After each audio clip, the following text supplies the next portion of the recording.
Hello once again, everyone. My name is Erik Sprowls, and I was the executive producer of the television series Frightening Fridays. And as any good community theater was, or is, we wore multiple hats on that show. So I was also the series creator, the director, the editor,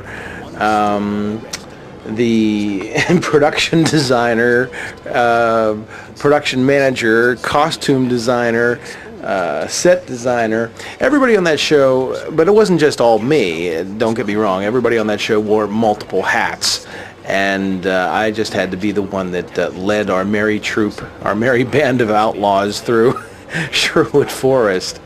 And this is our next chapter in our series of ongoing commentaries and how we brought the television series Frightening Fridays to life. And this is episode 10. We were nearing the end of the series at this point, and we were still having some fun with it. We wanted to get back into the mythology, and at this point, when we were shooting that, we weren't sure if I was coming back to the university yet. So we were building up to a season-ending cliffhanger that could be carried over into the fall, but arrange it as though if it were our last episode, it would be our last episode. So we weren't sure at this point if I was coming back yet, and there was even talk at this point of maybe taking the show elsewhere. But, you know, it was a pretty good gig at Bloomsburg. We had a nice studio, a nice set. You know, we had a good core of people that worked on the show, so it was pretty convenient to work on it there, and it would have been very hard, I think, to rebuild somewhere else without that paycheck. And with community theater, you know, these were a group of students, but because I wasn't a student, I needed to make a livelihood somewhere teaching. So ultimately the series would come to an end, but in any case, this is our 10th episode, our next to our last episode, and we wanted to have, in addition to just the mythology of returning back to the mythology of what happened to Agent Scully and who is this new villain and that kind of thing, and his ongoing quest to take over the world, we wanted to have some fun with product placement. I always liked the beginning of this one because we finally showed how the Reaper was supposed to be taking over the world. Mike DeShane was telling me, who played the creepy Reaper, I don't see me taking over much. What's the deal here? And it really wasn't supposed to make sense. It was the Reaper's philosophy, I'm taking over the world by showing monster movies. But so I said, well, let's have a little fun. Let's show him taking over the world. So when he said, well, we got Mexico, we added some flames, and we showed people running stock footage. If you look closely, it's all stock footage from, like, panic scenes of the 20s and 30s, movies in the 20s and 30s, public domain stuff. And I had a lot of fun putting that together. So we wanted to do a product placement episode. You know, just in addition to just the mythology of returning to the mythology, we still wanted to have like almost a little separation between each episode, so you know, oh, that's the one we had with product placement, or that's the one we had with the musical, or that's the one we had with the Sexy Saturday Nights, while you still had that recurring theme that went on episode to episode of creepy trying to take over the world. So somebody had the brilliant idea of doing product placement, and I thought it was a gem. The writing staff got together and we said, well, let's just start going over the top. We'll just have product placement in the episode. And the Reaper, Creepy, would be like, oh, you mean people are going to pay us to show our products on their show? That sounds great! You know, it'll help me take over the world. Now, this was a sexual joke. There were a lot of sexual overtones in this show that just went over kids' heads, and we were glad that they did, but we knew the college audience was getting them. So when he said, this is the invisible man's juice, he's shaking it, there was a reference there of, well, I'll let you be the judge. But let's get on to this effect. This was an interesting effect. One of the things that the show did teach, in addition to just digital special effects, is old-time special effects, and we wanted to have people to be able to problem solve. So if you look closely, he's going to disappear. The juice bottle in his hand is actually on a string right now, a piece of fishing wire, and he's not even touching it. He has his hand wrapped around it. So when he disappears, the juice bottle is still there. he just stepped out of the shot. We split the screen, and now whenever he talks, we have the Invisible Man's juice on a bottle that goes on a fishing string that goes all the way up over a rafter and down. So when Mike is off screen speaking, he would pull that fishing line to emphasize the fact that he was talking. Yeah, it's true that you can't even see that fishing line there. I'm pretty happy with that.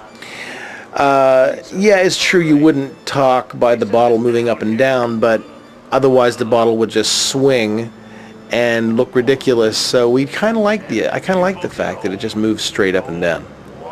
So that was a complicated effect shot, one of the more complicated shots we had on the show. And while it doesn't seem like much, it was very complicated in terms of putting it together, because we did have to problem solve as a group on how we were going to make him disappear while keeping the bottle in the shot.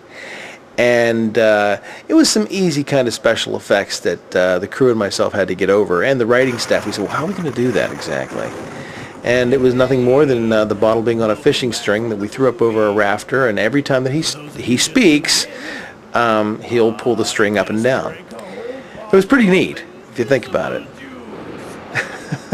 It's just Gatorade in there.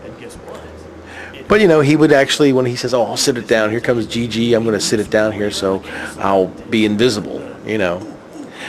And I like how he disappeared. His clothes disappeared, too. Here's Gigi, and we're continuing with the theme of product placement, and this is DiGiorno's Pizza. We even use the taglines they use. Enjoy a nice hot slice of Pizza Hut. Gather around the good stuff. Gather around the good stuff, you know. Pizza Hut.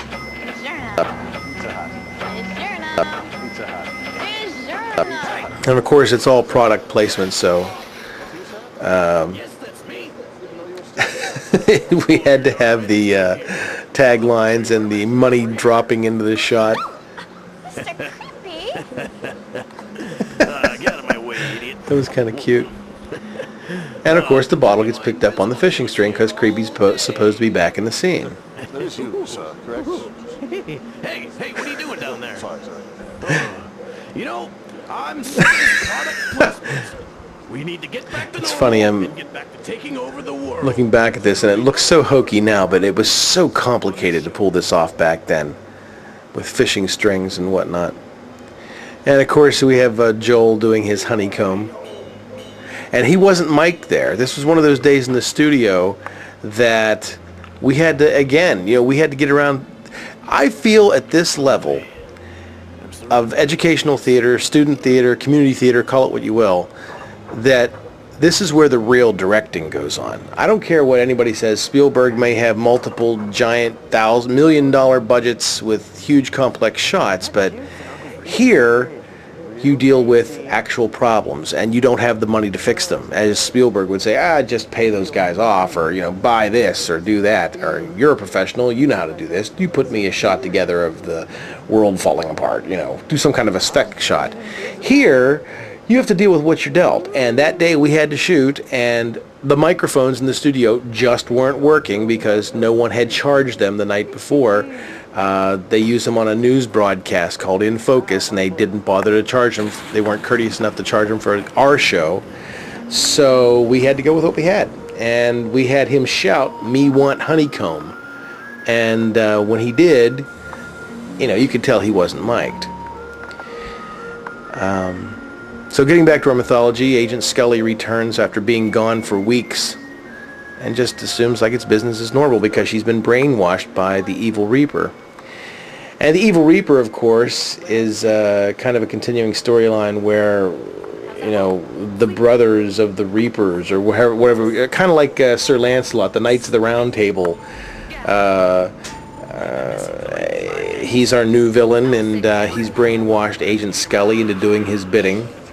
And we liked the fact that it was a camera with a smiley face. A smiley face camera.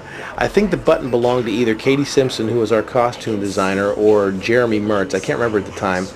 But we thought that was the ironic and the funny joke, that it was a smiley face camera. And of course there's Joe DeMola, who played the head stooge.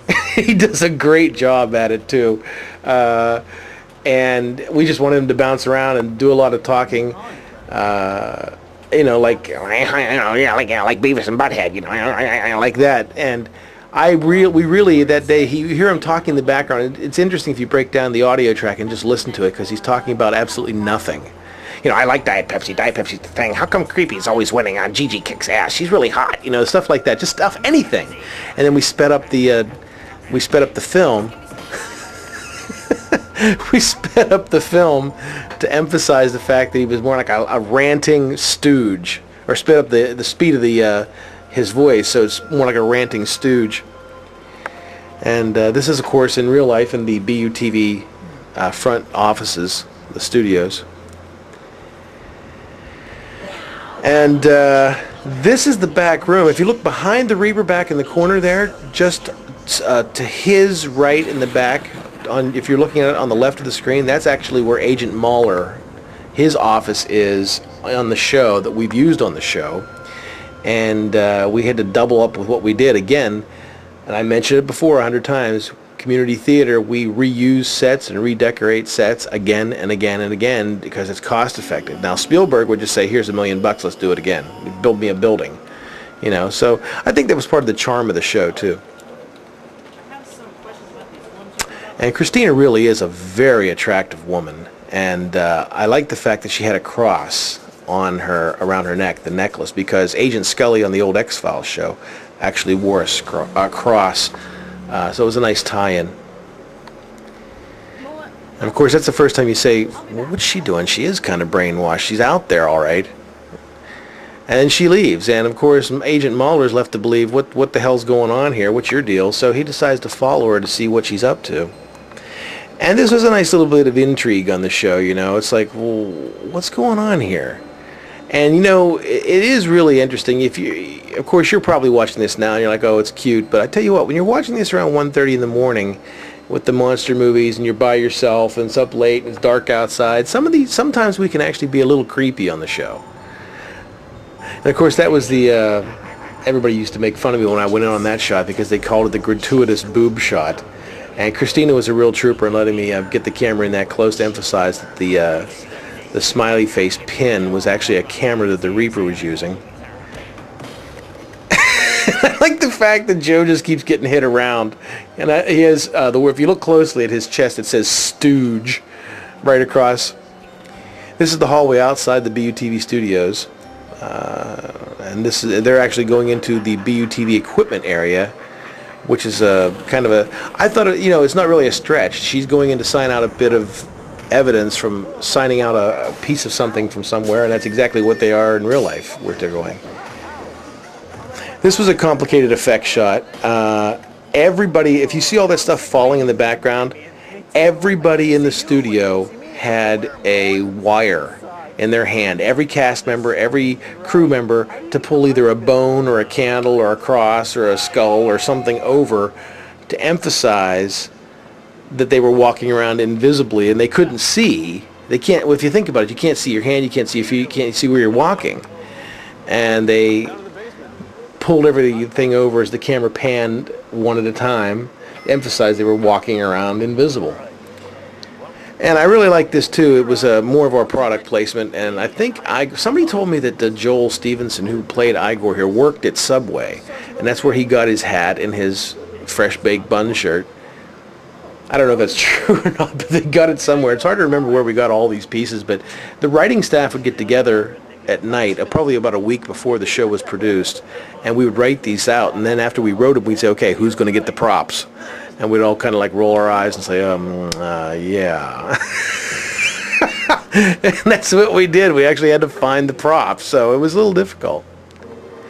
Joel, I don't know how he came in here and walked on top of all that stuff. There are actually literally about 24 fishing lines on the ground that we used to pull things over. But then we knew when Joel had to run on the scene, instead of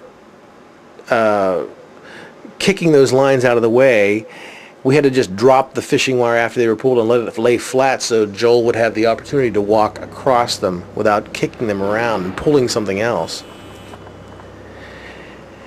And of course this picks up where Agent Scully walks into the sign-out room. And this really was, I said before, a sign-out room for BUTV equipment and cameras, that kind of thing. So it wasn't really a stretch. Agent Scully. Here's one of the few on-screen appearances by Mike DeShane. Now, the gentleman in the white is actually the Creepy Reaper. And this is his... you had to feel a little bit bad for Mike, too, because Mike never got the airtime.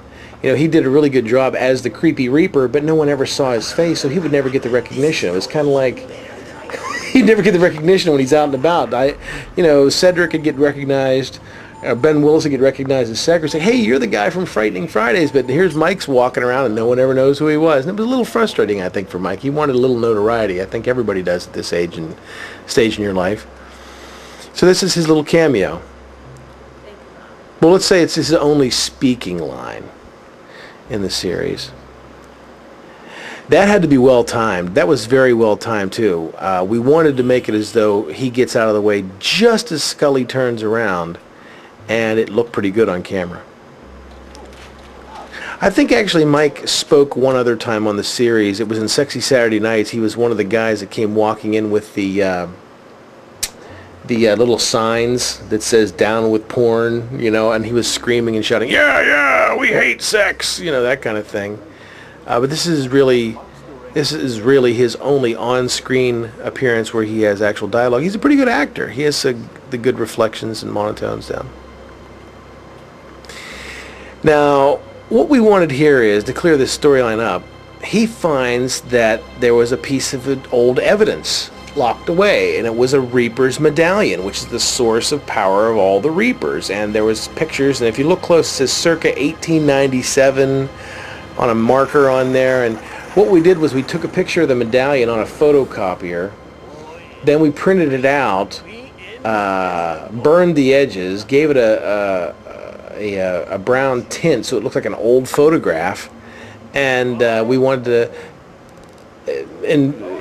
recreate a storyline where there was a Reaper's medallion that they had actually captured one of these things. The Axe Files 100 years ago actually captured a Reaper, and you never knew what ever happened to him, but they did have the medallion. And that's where Scully gets the source of her power. You'll see later when she goes to the castle. And the product placement is still going on. You have Joel with the Mr. Donut, Dunkin' Donuts or something like that. And actually this scene, I think it was edited out of order, but it was necessary for some reason or another, because this scene should have happened prior to the Subway baked buns. I think what happened was it was one of those things where Gigi or Leah was unavailable, or Damien, the guy, no, it wasn't Damien, it was Gigi, I think, was unavailable. We had to have Joel fill in her spot. And so it seems like it's a little out of order. It probably is, because this was supposed to be Leah, and she was probably, I think, running late that day. Because we would shoot this thing the entire day long, from probably about 2 in the afternoon till, I don't know, 10, 11 o'clock at night on a Sunday. And, you didn't have to be there the entire day, but you had to be there when your shots were necessary. And, we would be a little lenient on who could come later, or if we didn't need you till then, and such. And people had lives. Look at the back. Look at the scorch marks. These are actual. We printed these off of a computer onto some photo paper, and to give it realism and the old look, not only the sepia tones, but we burned them with some lighter to make them look like they're all scorched up and old. And Agent Mahler's doing some investigating here. He's trying to think of why there was a medallion and why there's 2 of them, and he's starting to put all the math together for the Creepy Reaper. He keeps switching over them. And there isn't really much he can do, because we had to get this dialogue out here. Why is one here? So that was the real mystery. Why are there 2 of them, and why is one here? Can I keep these?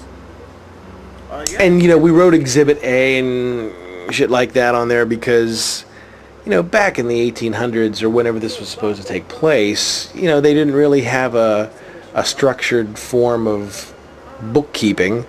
So we just kind of scribbled it on there, and as though that had been a picture reproduced of a picture of a picture of a picture over the last 100 years or so. Thanks, Bob. Sure thing. Strange guy, that Mauler. Mike did a pretty good job. You know what? Mike's a pretty decent actor. You don't really get a chance to see it underneath that creepy outfit, and he does pretty good. He did a wonderful job as creepy, and when you see him acting, he's pretty good. This was interesting too. When we did this invisible stuff, it really was fairly easy. We would just take back and forth from camera to camera, but really it was just Damien, Jeremy Mertz, and Mike, who played creepy, sitting off camera, talking into microphones. So it was fairly easy. There was no blocking, and I think this episode was shot fairly quick. It really just starred Joel in the castle. And, you know, we wanted to have a scene where Jeremy has the sheet over his head. You can clearly see him through the shadows of the sheet, but I think, again, that's half the charm of the show because it was so ridiculous.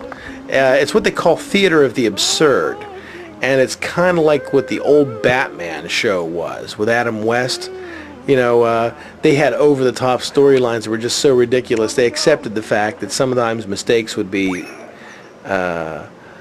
inevitable. And that was part of our effect shot there too. We just did an edit, you know. We had him grabbing for the sheet, and then on the far shot, he would actually pull the sheet away from nothing. So it was fairly easy to do. Oh, that was pretty good, actually. And I love Joel's scream like a scared little girl here. He does a wonderful job with that. Well, I guess we better get back to the movie. I think he comes running back on too.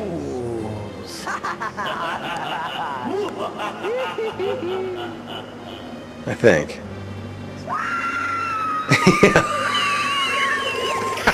I think there was an ad-lib too. At the end of that, I kind of looked at Joel and I said, do me a favor, just run back on the set, running around the circle and off the other side. And he did, and it looked pretty good, so he kept it in. And you know what's funny, a lot of times when we're doing these things, I never watch the movie. I never watched the movie at all. I mean, some of it's just crap. Carnival of Souls, it's supposed to be a classic, but... okay, now here we go. This is interesting. I was not on this shoot. The students wanted to try something on their own. I let them go. So I said, why don't we use the castle? It's the actual jail in Bloomsburg. And it looks like a castle on the outside. And we just add some weather effects to it and a really cheapo sign that I think Mike DeShane made. Now, the interesting thing is, this is the castle downtown. But the close-ups of Scully and the one you're going to see here with Mauler, wait for it, right there. That's actually outside the comm department up at the university because I wanted trees behind him. I didn't want some. If you were to look, if you were to shoot it there, across the street from the jail, there's just a residential community with houses and such. And I said I wanted to have trees behind them, so they just shot the reverse angle shot in the parking lot outside outside BUTV, and then they went down and shot the other shots at the jail itself.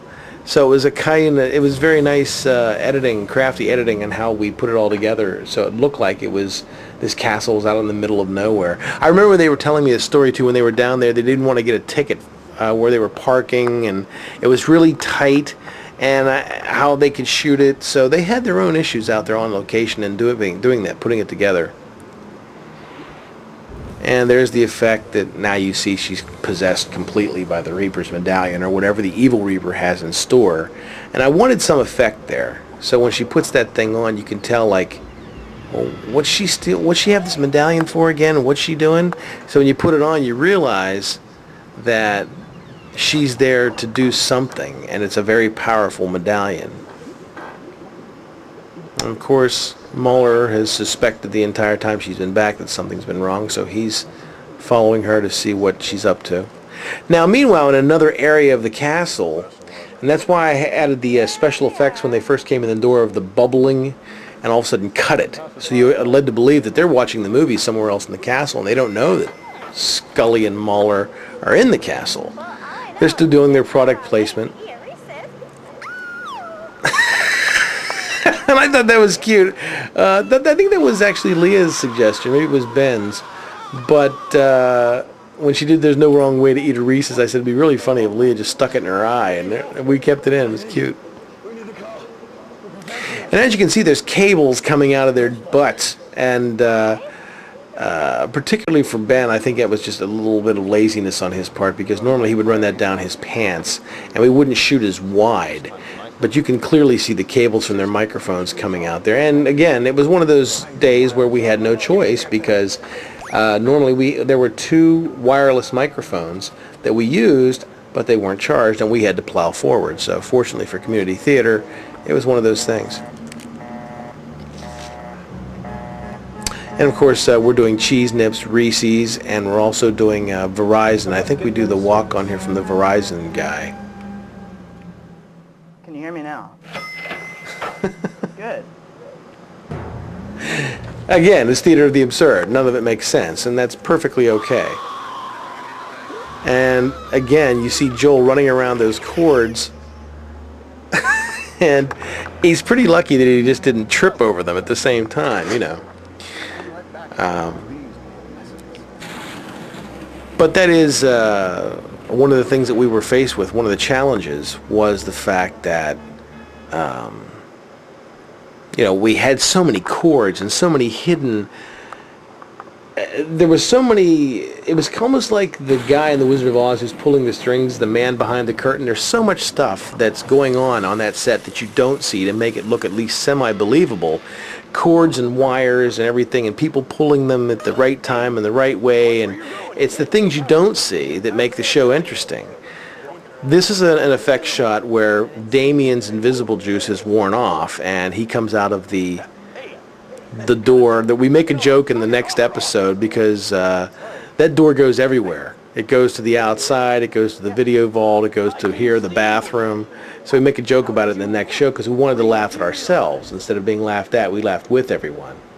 And for example, in terms of effect shots, there's an effect shot coming up here where Creepy talks to Damien and says, well, how is it you're not invisible anymore? And Damien says, well, I went to the bathroom, and thus the invisible juice flushed out of my system. So Creepy says, I'm going to try it myself. So when he goes to the door, now that's about, I don't know how many hundreds of pounds that door is, but that's a heavy monster. And we had fishing wire on this side that went off stage right, and we had fishing wire on the other side, both tied to the door, that someone would pull. Now when he goes in, somebody's pulling that door with a fishing wire this way, and on the other side they had to pull it shut. And that's a good ad-lib by Mike. Stalling, doing the, this door is so heavy kind of stuff. And it really was a heavy door. It was monstrous. But it was a nice ad-lib by Mike to stall for the fact that the door was heavy. And if you pull it too fast and too hard with that fishing string, of course the string would have broken. This is one of a lot of people love this scene. And this was one of my favorite scenes on the show too, because Creepy's supposed to be in the bathroom, and of course Cedric has to use it. And you just don't see this stuff on TV. And I think I was one of the few people still alive when The Naked Gun was shot, 20 years ago. And there was a scene where Leslie Nielsen, who played Frank Drebin on the show, had to go to the bathroom, and he was in there just taking this monstrous piss. And it went on and on and on and on and on and on and on and on, and it would start again and start up again, and so we kind of had our fun with it here too. We got lucky with the music we found too. I thought it was appropriate. I like the fact that just when you think he's done, he's still going. And of course this reaction shot in here, this is the actual men's room down the hall in the building at BUTV. So we made it was cute and comedy-like, but it was also not complicated, because we didn't have to go anywhere. I like how the men's room it's all normal. In the castle, the bathroom is probably about the most normal thing there is.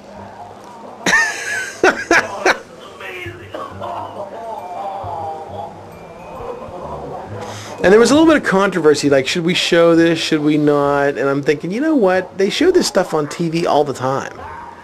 And we're not really just showing someone taking a leak. It's done in a comedy vein, really. Literally. And it teaches timing. And comedy is the most difficult art form, I truly believe, to pull off, because you can get a lot of people involved by watching a drama, but it really takes someone special to pull off comedy. You have to have a certain comedic sense of timing. Now, this was an idea between really Ben Willis and Jeremy Mertz. I think it was more Jeremy than Ben. I think Ben was kind of he agreed with it.